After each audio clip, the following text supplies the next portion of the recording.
Aujourd'hui, je vais parler d'un sujet que je voulais couvrir depuis longtemps parce que je vois trop de gens faire cette erreur sans même s'en rendre compte.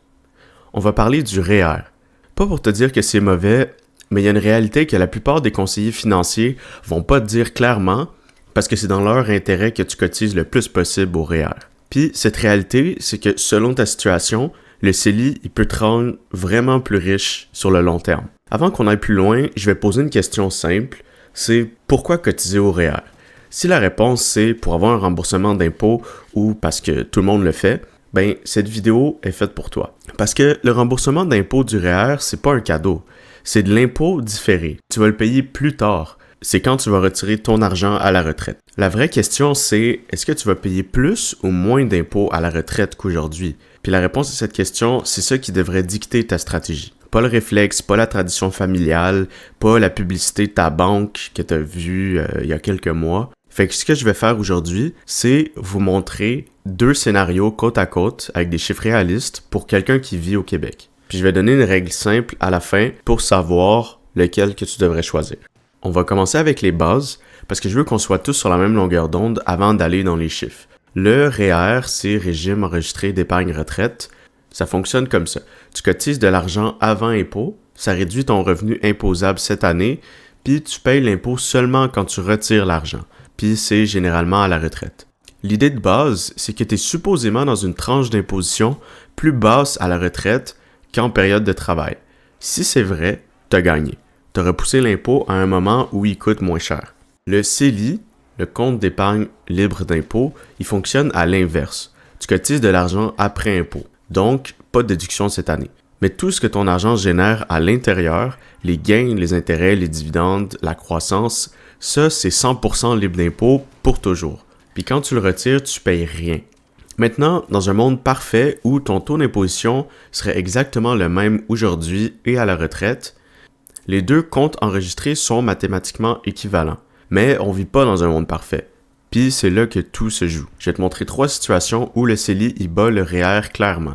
Premièrement, si tu es jeune et que tu gagnes un salaire qui est bon à moyen, on va dire entre 45 000 et 75 000 par année, à ce niveau de revenu, ta tranche d'imposition marginale est pas très élevée. Ça veut dire que ta déduction REER te sauve pas tant d'impôts que ça aujourd'hui. Mais si, à la retraite, tu retires 50 000 par an du REER, ben là, tu vas payer de l'impôt dessus. Tu n'as peut-être pas gagné sur ce point-là. Deuxièmement, si tu prévois avoir un revenu de retraite décent, la pension de l'employeur, le RRQ, les revenus locatifs, de l'héritage, ton taux d'imposition à la retraite, il va peut-être pas baisser autant que tu penses. Troisièmement, si ton REER grossit beaucoup, à 71 ans, tu es obligé de le convertir en FERR et de retirer un pourcentage minimum chaque année que tu en aies besoin ou pas. Ces retraits forcés peuvent te pousser dans des tranches d'imposition élevées et même réduire tes prestations gouvernementales comme la sécurité de la vieillesse. Le CELI, lui, il n'y a aucune règle de retrait obligatoire. Ici, je vais beaucoup parler de chiffres. Je vais faire un autre scénario. On va prendre deux personnes différentes. On va dire que les deux ont 30 ans, puis les deux, ils ont 5 000 $ à investir cette année. Les deux, ils vont laisser l'argent croître pendant 35 ans à un rendement annuel de 7%, ce qui est assez conservateur pour un portefeuille avec des ETF. La personne numéro 1, elle gagne 55 000 par année. Son taux marginal d'imposition au Québec, il tourne autour de 37%. Si elle cotise 5 000 $ au REER, elle économise environ 1 850 $ en impôts cette année. Mais si elle met plutôt dans son CELI, elle économise rien maintenant, mais ses retraits, ils vont être tous libres d'impôts. Après 35 ans, à 7%, son 5 000 $, il devient environ 53 000. Si c'est dans le REER et qu'à la retraite est encore taxée à 30%, elle garde environ 37 000 net après impôt. Si c'est dans le CELI, elle garde les 53 000 complets. Donc, dans son scénario, le CELI y gagne, surtout si elle réinvestit intelligemment son remboursement REER dans son CELI, ce qui est d'ailleurs la meilleure stratégie hybride possible. Maintenant, on va prendre la personne 2 qui gagne 130 000 par année. Son taux marginal est autour de 53% d'impôt au Québec, combiné fédéral-provincial. Sa déduction REER de 5 000, elle lui sauve 2 650 $ d'impôt cette année. C'est quand même un bon montant. Puis, si à la retraite, il vit avec moins qu'il fait aujourd'hui, avec 60 000 $ par an de revenus, son taux effectif va peut-être tomber à 25 à 30 %. Là, le REER fait du sens. Il paye de l'impôt demain à un taux potentiellement beaucoup plus bas qu'aujourd'hui. La règle simple que tu peux retenir, c'est si ton taux marginal aujourd'hui il est plus bas que ce que tu anticipes à la retraite, il faut prioriser le CELI. Si ton taux il est plus élevé qu'il sera à la retraite, le REER, il y a de l'allure. Puis si tu sais pas trop, la stratégie hybride, c'est souvent la meilleure réponse. Tu cotises au REER pour avoir un remboursement, puis tu mets ce remboursement directement dans ton CELI.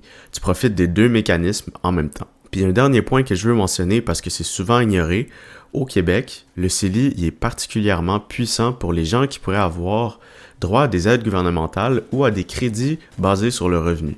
Des allocations familiales, le crédit d'impôt pour la solidarité, la sécurité de la vieillesse à la retraite. Les retraits du CELI, ils comptent pas comme du revenu. Les retraits du REER, oui. Ça peut faire une différence de milliers de dollars par année en prestations que tu gardes ou que tu perds. Alors, est-ce que le REER, c'est overrated? Pas nécessairement. Mais il est mal compris, puis surtout mal utilisé par une grande partie de la population québécoise. Donc si tu es dans la vingtaine ou la trentaine, puis tu as un revenu en bas de 80 000 $, t'es mieux de maximiser ton CELI en premier. Remplis-le chaque année avec les meilleurs ETF que tu peux trouver. J'ai déjà parlé de VFV dans une autre vidéo. Et tu laisses la magie des intérêts composés opérer sans jamais avoir à partager la croissance avec le gouvernement. C'est l'outil le plus puissant qui existe pour bâtir de la richesse au Canada. Puis on l'utilise pas assez. Le REER, lui, il devient de plus en plus intéressant au fur et à mesure que ton revenu y monte. Si tu gagnes plus que 100 000, la déduction fiscale commence vraiment à avoir du poids. Et l'idée de payer cet impôt-là à 65 ans, quand tu vis peut-être sur 60 000 $ par année, ça fait du sens. Fait que ce que je veux que vous reteniez aujourd'hui, c'est qu'il n'y a pas de réponse universelle. La réponse correcte, elle dépend de ton revenu maintenant, de ce que tu anticipes à la retraite et de ta situation familiale. Ce que tu ne devrais pas faire, c'est décider par défaut, par réflexe ou parce que c'est tout le monde autour de toi qui le fait. En finance personnelle, les décisions prises sans réfléchir, ils coûtent cher. Pas dans un mois, mais dans 30 ans. Dans une prochaine vidéo, je vais essayer de développer plus sur le CELI App. Fait que si cette vidéo t'a intéressé, tu peux liker, t'abonner, commenter, partager. Ça va vraiment m'aider pour l'algorithme.